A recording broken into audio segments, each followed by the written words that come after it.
എന്താ രഘുവേട്ട ഒരു മനുഷ്യപ്പറ്റില്ലാത്തതുപോലെ? മനുഷ്യപ്പറ്റുള്ളത് കൊണ്ട് തന്നെ അംബികയെ,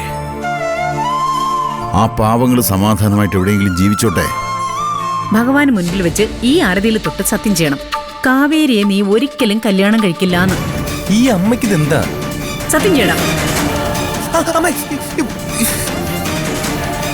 ഇഷ്ടം ഉണ്ടെങ്കിലും ഇല്ലെങ്കിലും നീ എനിക്ക് അക്കാര്യം ഭഗവാന് മുൻപിൽ വെച്ച് സത്യം ചെയ്ത് തന്നിരിക്കുന്നു.